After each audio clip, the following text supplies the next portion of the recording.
Hi guys, welcome to YouTube channel wise R S class में एक बार फिर से आप सभी लोगों का बहुत बहुत स्वागत है। तो दोस्तों, मॉडल पेपर विज्ञान में दोस्तों इसमें जो आपका खंड ब है वर्णनात्मक प्रश्न में दोस्तों जो आपका इसमें उपखंड का है, उपखंड का में दोस्तों जितने भी भौतिक विज्ञान के प्रश्न हैं वो सभी रहेंगे, लेकिन जो आपका उपखंड ख होगा वह दोस्तों रसायन विज्ञान का पूरा प्रश्न होगा, लेकिन जो आपका खंड ग होगा वह दोस्तों जीव विज्ञान के सभी प्रश्न रहेंगे। तो दोस्तों उपखंड क में जितने भी भौतिक विज्ञान के प्रश्न हैं, मैं आज इस पूरे वीडियो में इन सभी प्रश्नों को अच्छे तरीके से हम बताने वाले हैं। तो दोस्तों यहाँ पर प्रश्न नंबर 1 आपके सामने कह रहा है, गोलीय दर्पणों द्वारा परावर्तन के चिन्ह परिपाटी लिखिए।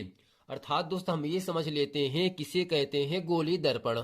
तो दोस्तों यहाँ पर क्या होगा, वह दर्पण यानी वह कांच जो कांच के खोखले गोले का कटा हुआ एक भाग होता है उसे गोलीय दर्पण कहते हैं। तो दोस्तों जो आपका दर्पण होगा उस वह दोस्तों कैसा होना चाहिए, कांच के खोखले गोले का कटा हुआ एक भाग होता है।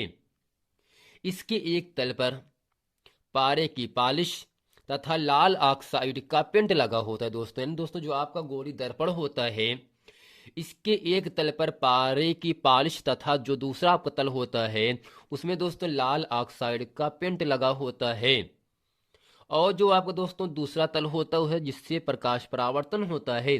अर्थात दोस्तों यहाँ से जो आपका गोलीय दर्पण होता है वह दोस्तों दो प्रकार का होता है, अवतल दर्पण और उत्तल दर्पण। हम ये समझ लेते हैं किसे कहते हैं दोस्तों, अवतल दर्पण। ऐसा दर्पण जिसके उभरे पृष्ठ पर पॉलिश लगी हो, जबकि दोस्तों दबे हुए तल से प्रकाश का परावर्तन हो, उसे दोस्तों हम कहते हैं अवतल दर्पण कहते हैं। यानी ऐसा दर्पण जिसके दबे हुए तल से परावर्तन होता है और उभरे हुए तल पर पॉलिश लगी हो उसे दोस्तों अवतल दर्पण कहते हैं। अर्थात दोस्तों दर्पण में जिस पृष्ठ पर जिस तल पर पॉलिश नहीं किया जाता उस तल से दोस्तों प्रकाश का परावर्तन होता है। क्या दोस्तों होता है, उस तल से क्या होता है, प्रकाश का परावर्तन होता है।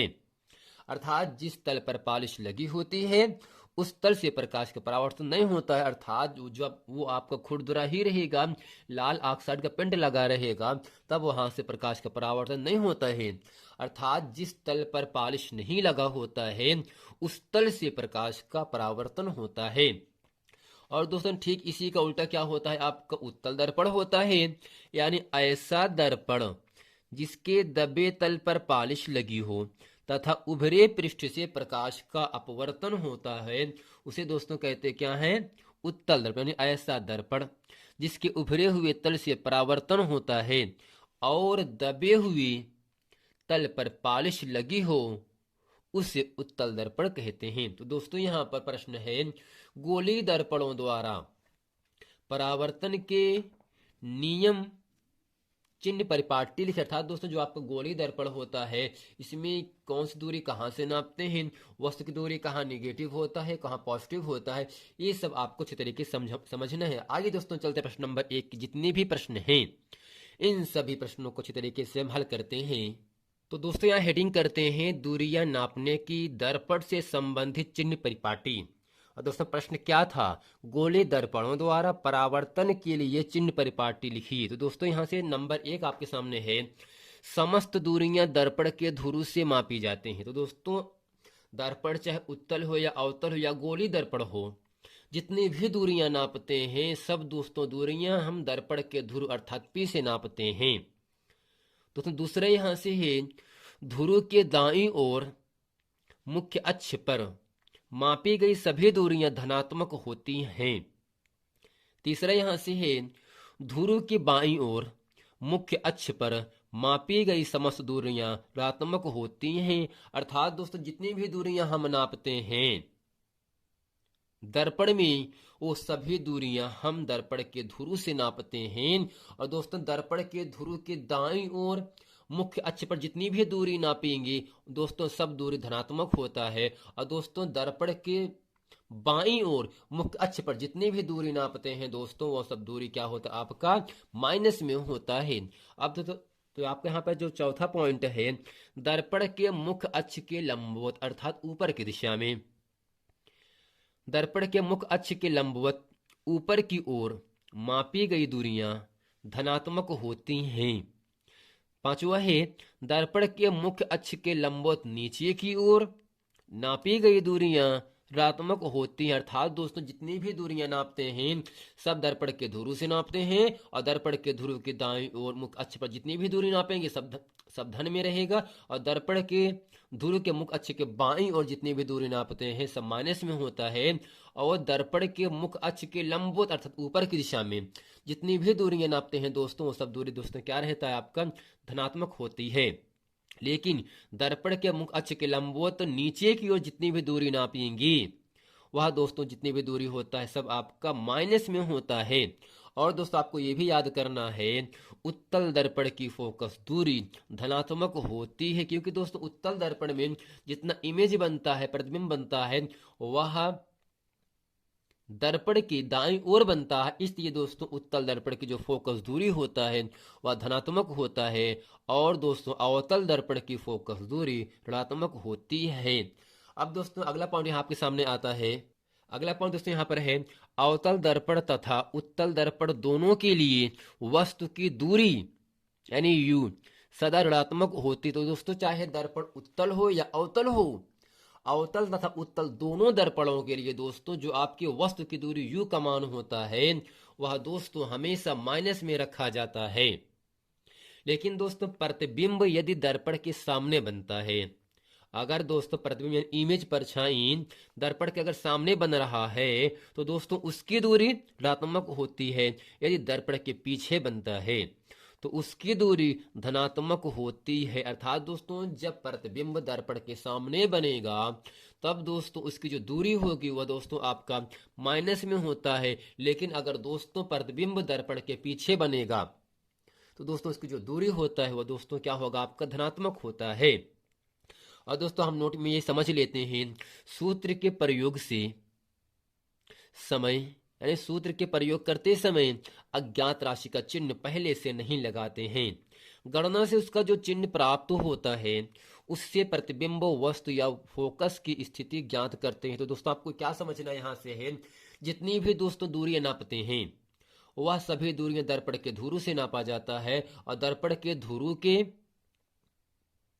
मुख्य अक्ष पर दाईं ओर नापी गई दूरियां धनात्मक होता है, और मुख्य अक्ष पर बाईं ओर मापी गई दूरियां ऋणात्मक होता है। और दोस्तों दर्पण के मुख्य अक्ष के लंबवत अर्थात ऊपर की दिशा में नापी गई सभी दूरियां धनात्मक और नीचे की दिशा में नापी गई दूरियां ऋणात्मक होता है। उत्तल दर्पण की फोकस दूरी धनात्मक होता है, अवतल दर्पण की फोकस दूरी माइनस में होता है। अगर दोस्तों चाहे अवतल दर्पण हो या उत्तल दर्पण हो, दोनों के लिए वस्तु की दूरी हमेशा माइनस में होती है। अगर दोस्तों प्रतिबिंब दर्पण के सामने बनता है तो उसकी दूरी माइनस में होगी, लेकिन अगर दर्पण के पीछे अगर आपका इमेज बन रहा है तो उसकी दूरी दोस्तों क्या होगा, आपका धनात्मक होती है। तो दोस्तों ये क्या होगा, आपका गोलीय दर्पणों द्वारा परावर्तन के लिए चिन्ह परिपाटी है। तो दोस्तों आशा करते हैं प्रश्न नंबर 1 अच्छे तरीके से आप समझ गए होंगे। प्रश्न नंबर 2 दोस्तों आपके सामने कह रहा है, वायुमंडल में अपवर्तन किस प्रकार होता है, तारे क्यों टिमटिमाते हैं जबकि ग्रह नहीं टिमटिमाते हैं। तो दोस्तों है क्या प्रश्न, वायुमंडल में अपवर्तन किस प्रकार होता है, कैसे होता है, तारे क्यों टिमटिमाते हैं, क्यों चमकते हैं जबकि ग्रह नहीं टिमटिमाते हैं। तो दोस्तों आइए प्रश्न नंबर 2 का उत्तर अच्छे तरीके से हम आप लोगों को बताते हैं। तो दोस्तों प्रश्न आपके सामने है, वायुमंडल में अपवर्तन किस प्रकार होता है, तारे क्यों टिमटिमाते हैं जबकि ग्रह नहीं टिमटिमाते हैं। तो दोस्तों इसके उत्तर में लिखेंगे, वायुमंडल में अपवर्तन उस माध्यम की क्रमिक परिवर्ती अपवर्तनांक के कारण होता है। इसी एक उदाहरण से समझा जा सकता है गर्म वायु कम सघन तथा ठंडी वायु अधिक सघन होती है, इसलिए आग में धूल के कणों की झिलमिलाहट देखी जा सकती है, क्योंकि स्थिति परिवर्तन होती रहती है। अब दोस्तों अगले हेडिंग यहां से क्या करेंगे, तारे क्यों टिमटिमाते हैं। दोस्तों इसमें लिखेंगे और समझेंगे, तारों से आने वाली प्रकाश यानी रोशनी का वायुमंडलीय अपवर्तन के कारण तारे टिमटिमाते हुए प्रतीत होते हैं। तो दोस्तों कहने का मतलब क्या हुआ, तारों से आने वाला प्रकाश वायुमंडल अपवर्तन के कारण तारे टिमटिमाते हुए प्रतीत होते हैं। पृथ्वी के वायुमंडली में प्रवेश करने के बाद पृथ्वी के वायुमंडली में प्रवेश करने के बाद तारे के प्रकाश को विभिन्न अपवर्तनांक वाले वायुमंडल से गुजरना होता है। इसलिए प्रकाश की दिशा बदलती रहती है, जिससे तारे टिमटिमाते हुए प्रतीत होते हैं। अर्थात दोस्तों तारों से आने वाला प्रकाश वायुमंडलीय अपवर्तन के वजह से तारे टिमटिमाते हुए प्रतीत होते हैं। अब दोस्तों हेडिंग करते यहां से हैं, ग्रह क्यों नहीं टिमटिमाते। दोस्तों इसके उत्तर में यहां से लिखेंगे, ग्रह तारों की अपेक्षा पृथ्वी के बहुत पास हैं।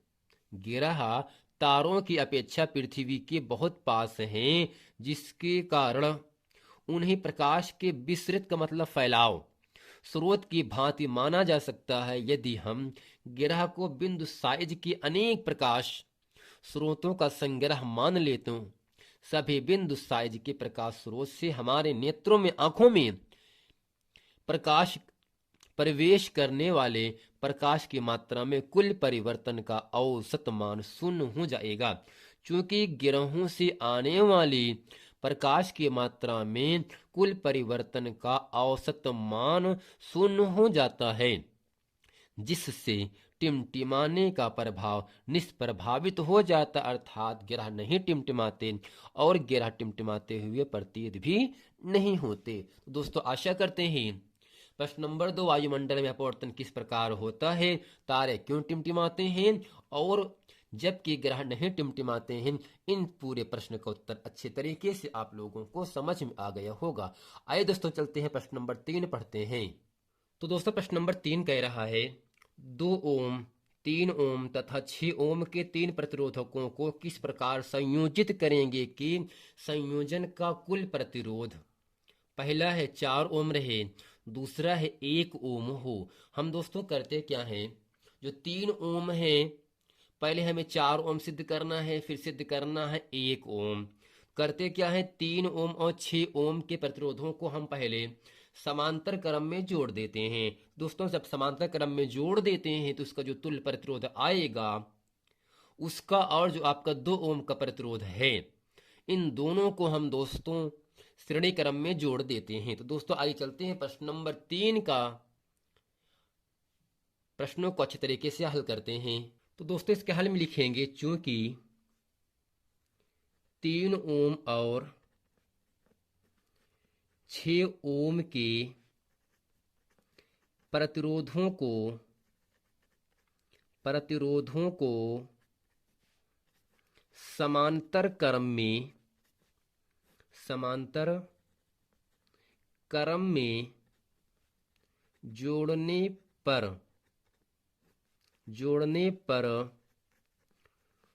तुल्य प्रतिरोध। अब दोस्तों यहां पर क्या होगा, तुल्य प्रतिरोध आपको दोस्तों सूत्र क्या होता है समांतर क्रम का, इसलिए 1/r बराबर 1/r1 प्लस 1/r2। अगर दोस्तों यहाँ पर 3 प्रतिरोध हो तो हम यहाँ से मानते हैं क्या, प्लस 1/r3। 2 प्रतिरोध हैं 3 और 6 हैं, इसलिए मैंने R1 और R2 माना। तो यहाँ से लिखेंगे 1/r बराबर 1/r1 का मान 3 है प्लस 1/r2 का मान 6 है। अब करते क्या है, इसका यहाँ से दोस्तों हम एलसीएम लेंगे। 1/r बराबर एलसीएम 6 हो गया, 3 दूनी 6, 2 एकन्नम 2 प्लस 1 यहाँ से हुआ बराबर दोस्तों हो गया आपका 2 एकन्नम 2 प्लस 1 3/6, अर्थात 3 एकन्नम 3, 3 दूनी 6 और यहाँ से आपको मान मिलेगा 1/r बराबर 1/2। दोस्तों यहाँ से आर एकन्नम आर बराबर आपको मिल गया 2 ओम। यानी दोस्तों जब हम प्रतिरोध 3 ओम और 6 ओम को समांतर क्रम में जोड़ते हैं तो उसका जो तुल्य प्रतिरोध आया वह दोस्तों आपके सामने 2 ओम आ गया। अब दोस्तों करते क्या है, इस 2 ओम जो मान आया है और यहाँ पर जो आपका 2 ओम है, इन दोनों प्रतिरोधों को हम श्रेणी क्रम में जोड़ देंगे। अब दोस्तों यहाँ से लिखेंगे, इसलिए 2 ओम और 2 ओम प्रतिरोधों को प्रतिरोधों को श्रेणी क्रम में जोड़ने पर, श्रेणी क्रम में जोड़ने पर तुल्य प्रतिरोध, तुल्य प्रतिरोध, अगर दोस्तों हम इसका तुल्य प्रतिरोध R डैश माने और दोस्तों श्रेणी क्रम का जो तुल्य प्रतिरोध होता है वह दोस्तों R प्लस R होगा।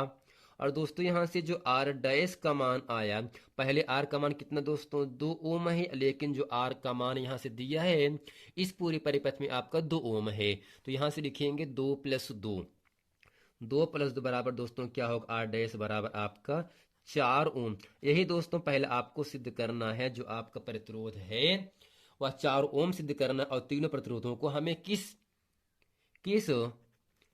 प्रकार जोड़ना है, तो यहां से लिखेंगे इत सिद्धम।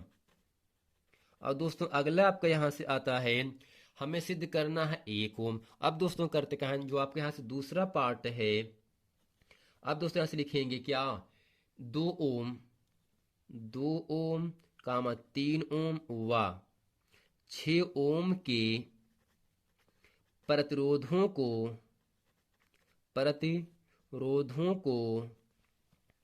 समांतर क्रम में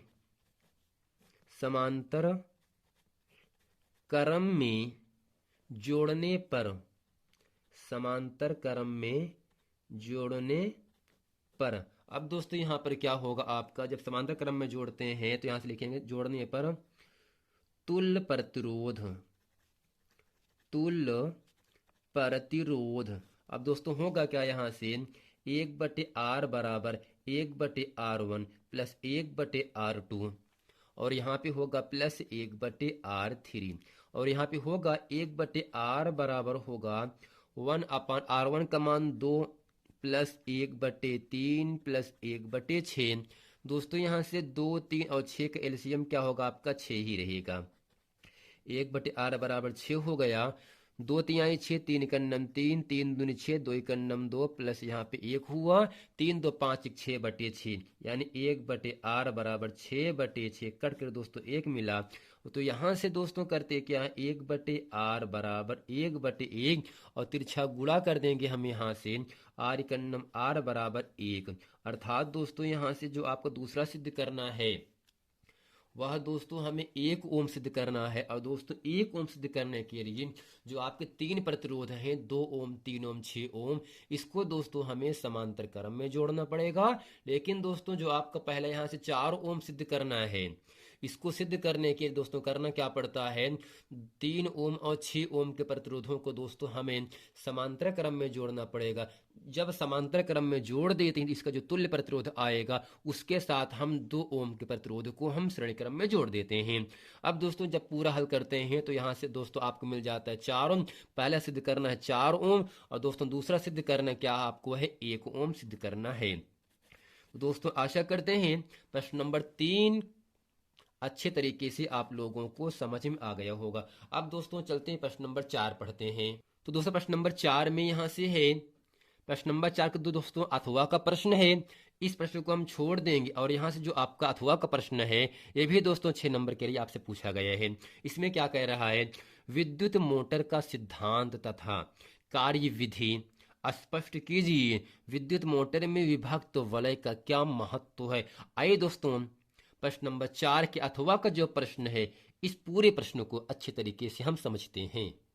तो दोस्तों अब हेडिंग करते हैं विद्युत मोटर। तो दोस्तों विद्युत मोटर जो आपका चित्र होगा जिस प्रकार से हम बनाए हैं ऐसे ही आपको भी बना लेना है। और दोस्तों जैसे हम आपको बना ऐसे जब आप बनाओगे तभी आपको सही नंबर अच्छे तरीके से नंबर मिलेगा। अब दोस्तों हम ये समझ लेते हैं विद्युत मोटर किसे कहते हैं, विद्युत मोटर है क्या। दोस्तों समझेंगे यहाँ से, वह युक्ति जो विद्युत ऊर्जा को यांत्रिक ऊर्जा में रूपांतरित करता है, परिवर्तन करता है, विद्युत मोटर कहलाता है। यानी दोस्तों वह युक्ति, वह यंत्र जो विद्युत ऊर्जा को यानी बिजली, दोस्तों जब आपका विद्युत होता है, विद्युत का मतलब बिजली होता है, वह युक्ति जो विद्युत ऊर्जा को यांत्रिक ऊर्जा में रूपांतरित करता है विद्युत मोटर कहलाता है। अब दोस्तों हेडिंग करते हैं सिद्धांत। इसमें लिखेंगे जब किसी कुंडली को चुंबकीय क्षेत्र में यानी चुंबक के चारों ओर का वह क्षेत्र जहां चुंबक का गुण पाया जाता है चुंबकीय क्षेत्र कहलाता है। यानी जब किसी कुंडली को चुंबकीय क्षेत्र में रखकर उसमें विद्युत धारा यानी करंट प्रवाहित की जाती है तो कुंडली पर एक बल युग्म कार्य करने लगता है। यदि कुंडली अपने अक्ष के परितः यानी चारों तरफ घूमने के लिए स्वतंत्र है तो इस बल युग्म के कारण चुंबकीय क्षेत्र में घूमने लगती है। इसके घूमने की दिशा फ्लेमिंग के बाएं हाथ के नियमानुसार होती है। अर्थात दोस्तों इस सिद्धांत पर विद्युत मोटर क्रियाशील होती है। अब दोस्तों हेडिंग करते हैं संरचना। अब दोस्तों इसमें समझ लेते हैं क्या होगा। विद्युत मोटर के प्रमुख भाग निम्नलिखित होते हैं। दोस्तों पहला क्या होगा, आपका आर्मेचर है। अब दोस्तों ये कैसे किससे मिलकर बना होता है, यह तांबे की पतली पृथक्कृत तार की अनेक फेरे की बनी एक आयताकार कुंडली होती है। किसका दोस्तों, तांबे की अनेक पृथक्कृत तार के फेरे लपेटे जाते हैं किसमें दोस्तों, आर्मेचर में, जो अपनी अक्ष पर स्वतंत्रता पूर्वक घूम सकती है।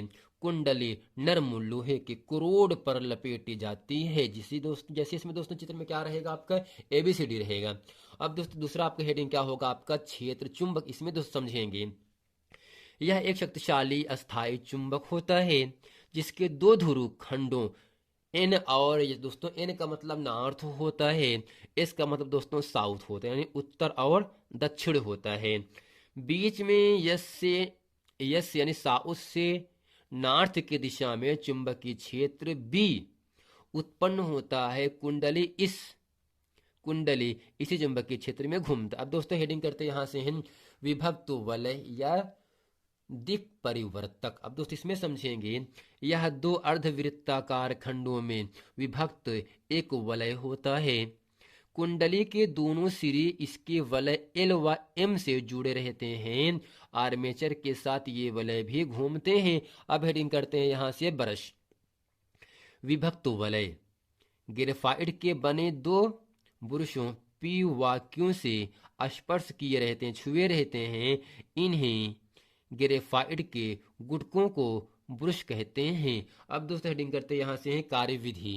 दोस्तों कार्यविधि में लिखते हैं जब मोटर के आर्मेचर में बैटरी से ब्रश तथा विभक्त वलय के खंडों से होकर धारा प्रवाहित करते हैं तो चुंबकीय क्षेत्र में स्थित होने के कारण धारावाही कुंडली पर एक बल आघूर्ण लगता है तथा कुंडली घूमने लगती है। आर्मेचर के साथ विभक्त वलय भी घूमते हैं। घूमने के आधे चक्कर में आर्मेचर का एक सिरा ब्रश P से संबद्ध हो जाता है और दोस्तों इसके साथ साथ ही तथा शेष आधे चक्कर में Q से संबंध रहता है। इसी कारण कुंडली में प्रवेश करने वाली धारा की दिशा बदल जाती है और ऐसा प्रत्येक आधे चक्कर में होता रहता है और आर्मेचर उसी दिशा में चक्कर लगाता रहता है। यह प्रक्रिया निरंतर चलती रहती है। अब दोस्तों हेडिंग यहां से कर लेते हैं जो आपका विद्युत मोटर होता है इसका उपयोग कहाँ कैसे करते हैं। दूसरे इसमें लिखेंगे विद्युत मोटर का उपयोग बिजली के पंखों, जल पंपों, आटा पीसने की चक्की एवं अनेक विद्युत उपकरणों में किया जाता है। अर्थात दोस्तों जो आपका विद्युत मोटर होता है इसका उपयोग बिजली के पंखों, जल पंपों, आटा पीसने की चक्की एवं अनेक विद्युत उपकरणों में इसका उपयोग किया जाता है। तो दोस्तों आशा करते हैं विद्युत मोटर किसे कहते हैं तथा इस पर विभक्त वलय या दिक् परिवर्तक का कार्य किस प्रकार होता है ये अच्छे तरीके से आप लोगों को समझ में आ गया होगा। मिलते हैं फ्रेंड नेक्स्ट वीडियो में, तब तक के लिए थैंक यू।